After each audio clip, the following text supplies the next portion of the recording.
Oh, we're back. Thank you for joining us again.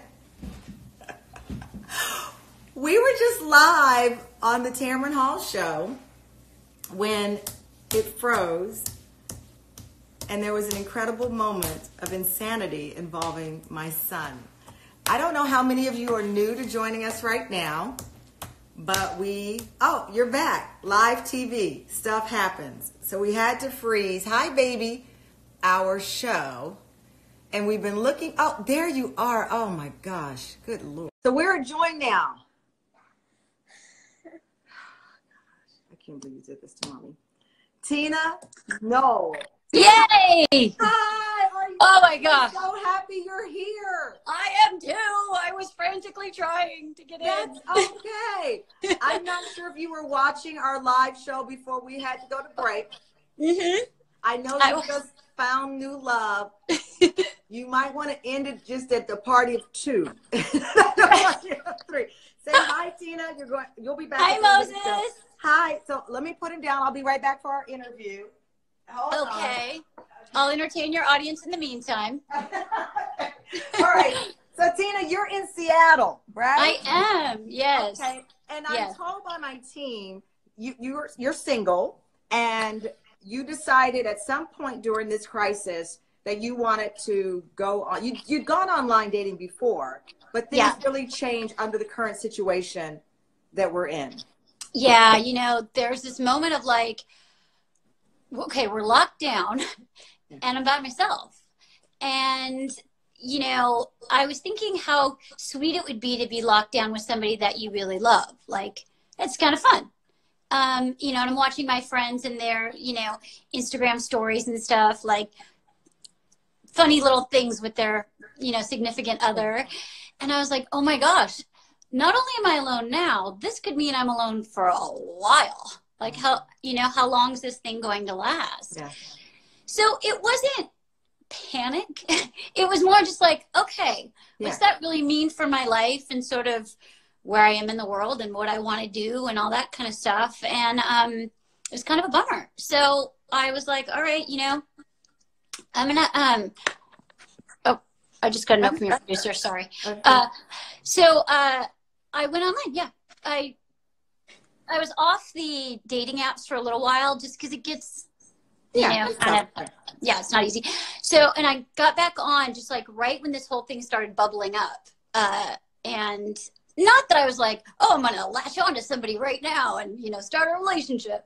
It was more just like, oh, maybe I'll just, start to talk to people. And then when this thing clears up, I'll meet somebody or something. Well, so. No, I get that. Hey, listen, when my producers told me about you, I instantly thought, I remember living in Chicago, and I lived in a townhouse. I'm walking down my stairs, and my high heel broke, go figure. I tumbled down the stairs, hit my head, and I blacked out for a minute. And I remember thinking, I could have died here by myself. I didn't have anyone with me. No one there to hear me fall. No one there to check on me. My family 2,000 miles away. And it really, I was about 35 years old, and I said at that time, I knew I wanted, for me it was marriage, but I knew I wanted this commitment at some point in my life. For you, this was the particular crisis that we're in. So you went on Bumble. Did you say what type of person you were looking for? Yeah, you get to answer. Kind of. You get to answer some questions. You put up a little profile, and then there's little kind of prompts that you can say. You can answer that kind of helps your profile be a little better. So I did that, and put up my best pictures. Hopefully that look the most real of me, because you don't want to meet somebody in real life and then be like, no, you don't want that. So they're all current, and I matched up. So on Bumble, the woman starts the conversation. Oh. So, which is pretty great. So once you match, you open the door for the conversation rather than, once you match, it's just open or anybody can talk to you. It's kind of safer. For some reason, I feel a little safer that way. And you have to be a little clever or something to kind of instigate a conversation and hope that they respond back. It's a little vulnerable. Right. So, so you did a meeting, so somebody stood out in the crowd. Yes, somebody definitely stood out in the crowd. What was special about him? Um, a couple of things. He was very attractive, of course. But he wrote something on his profile about kindness and having impact on the world, and he cares about social justice. And these are really key, important things in my life. So that's kind of a first thing for me. Somebody who talks about their values or who's pretty real. And that's not common on the dating apps that people talk about that stuff. Do you think he was talking that way because of the pandemic and what we're going through worldwide? No, I think it's definitely something that's important to him. We've talked about that since then. Did you tell him, look, I have put myself back out here in the dating world because I'm looking around at everything that's going down and I don't want to be alone? Yes. I mean, I wasn't that bold about it, but pretty much. I was like, yeah, you kind of try to play it cool. Yeah. So I was like, look, I am looking for something real. I'm looking for a serious relationship. This isn't like, flirty time or something like that. I want to get to know somebody's real self. And we had a really nice conversation actually night before last about that very thing. We got. So your first conversation was over the phone. It lasted a couple of hours. Our very first conversation was actually online. It was a virtual. I set up a virtual date. You set up a virtual date. I did. I was like, So we texted a few times. And I said, we can't meet face to face because this pandemic is happening and I have asthma. So I have to be pretty careful. And so he immediately was like, yeah. And I was like, okay. So I was like, all right. He goes 7:00. And you did you get dressed up for it? Did you doll yourself? I hate the word doll yourself up. Did you get, Totally. Cute? Did you get cuter? Yeah. I got so much cuter. I did my makeup. I changed my shirt like 8 times. I was like, trying to look at like I do now in this. I'm like, am I wearing the right shirt for Tamron? How do I, how do you look? So I totally changed my shirt 100 times. Did you have somebody ask about dinner? Did you have like a little dinner in front of you? Did he have a little dinner in front of him? That's cute. No, we had a glass of wine. You had a glass of wine? Okay, we went for a cocktail, a virtual cocktail. Yeah, we went for a glass of wine. And we scheduled it that way. We're like, okay, you'll grab a glass of wine. I'll grab a glass of wine. I got dressed up. I lit a candle in my apartment. I don't know.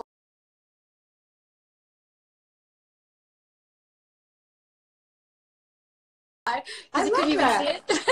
But I kind of want to have a mood, and he had a glass of wine, I had a glass of wine, and it was cute because right away we were like, cheers, nice to meet you. This is weird, So that date was when? What date was that date? That was I think about 2 weeks ago. About 2 weeks ago, you had your virtual date.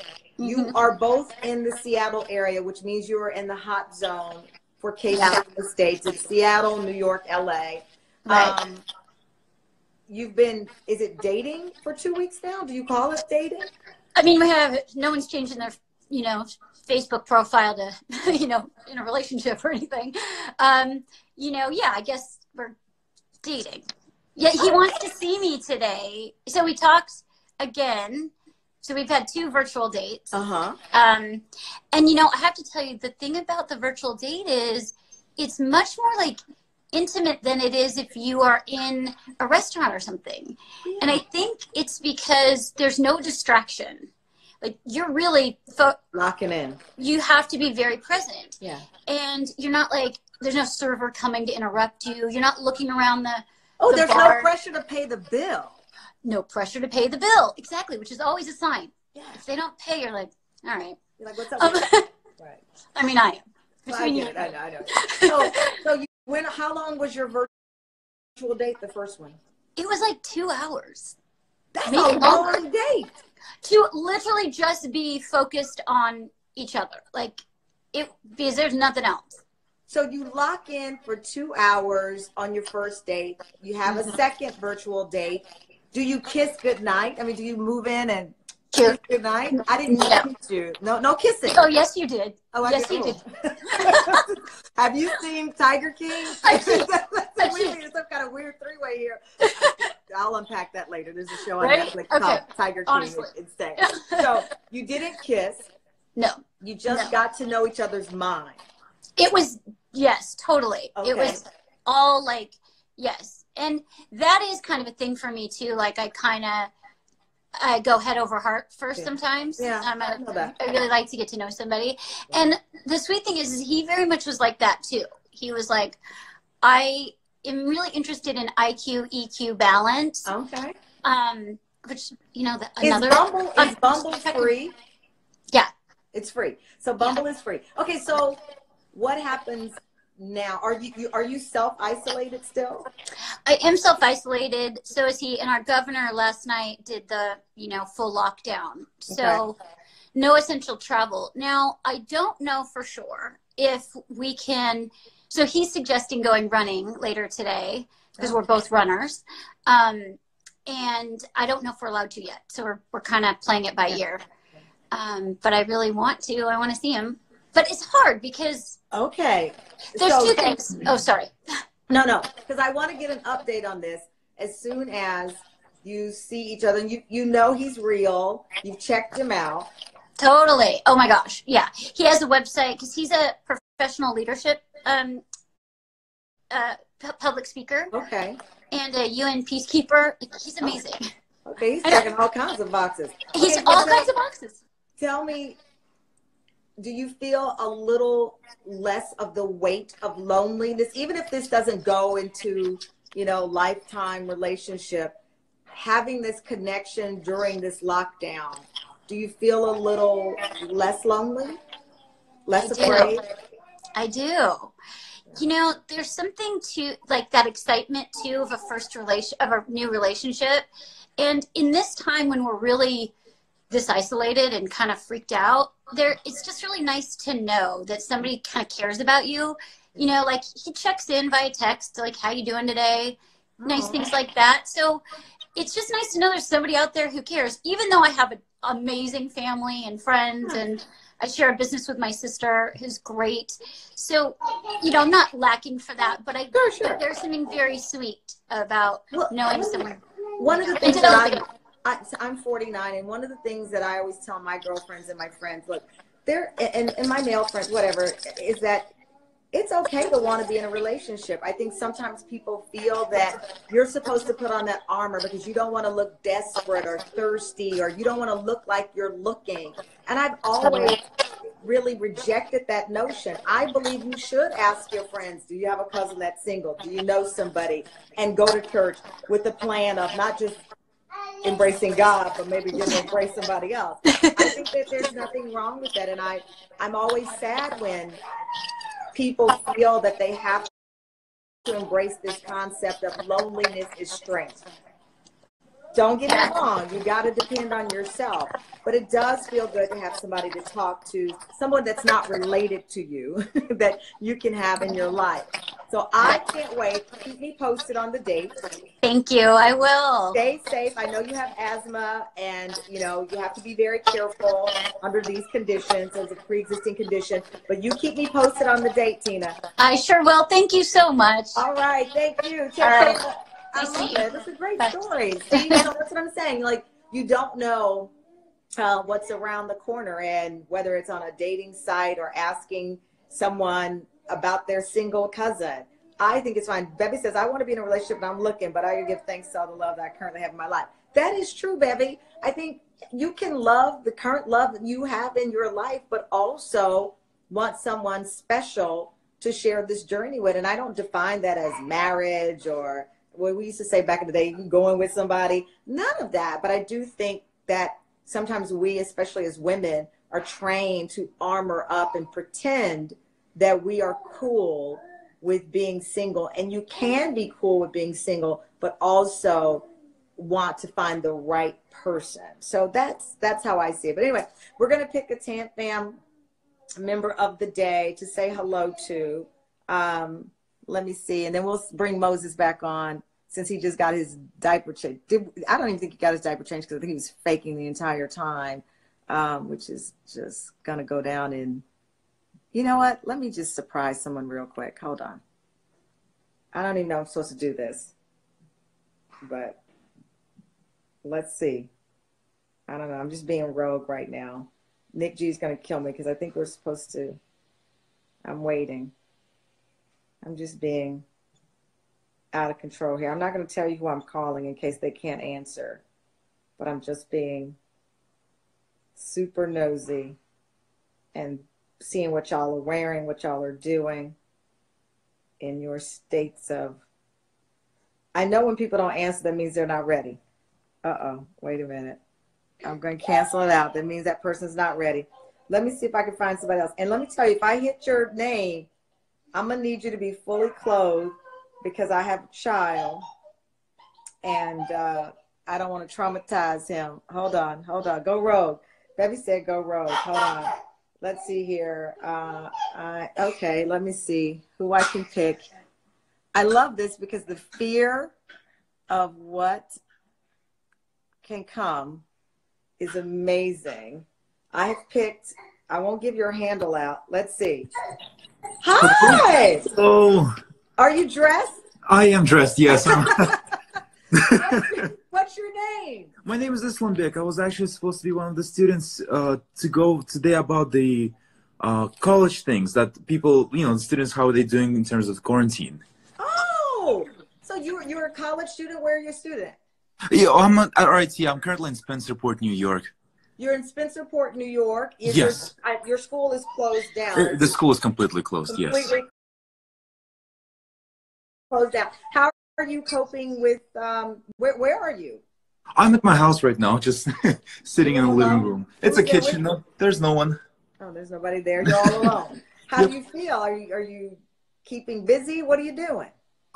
The school is continuing as of this week, so we are completely changed to an online classes. Trying to get a hold of most of the professors, making sure that things are still flowing because I'm graduating this semester, so we still do need to complete most of the academic requirements before going on to the real world. So the work is still going. It's just that it's now a bit more different than usual, having the entire school being converted online. So it certainly is a little interesting.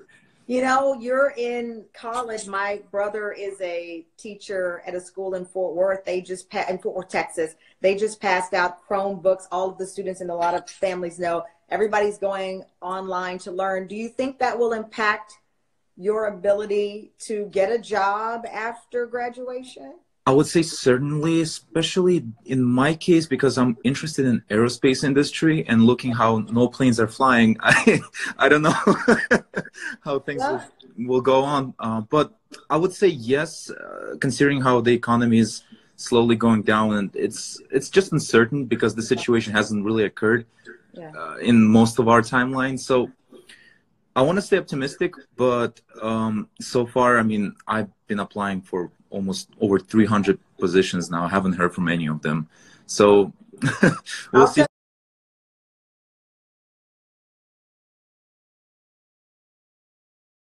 What? I won't tell you how many resumes I sent out before I got my first television job. But let's just say the lady at the post office certainly knew who I was because I was constantly mailing out tape. Just persevere. I know that you have family. Your mother's here. My mom is here, yes. Your mom is here, and your dad, the team just told me, is in Kazakhstan? Back in Kazakhstan, yes, back in Central Asia. All right, well, listen, stay focused.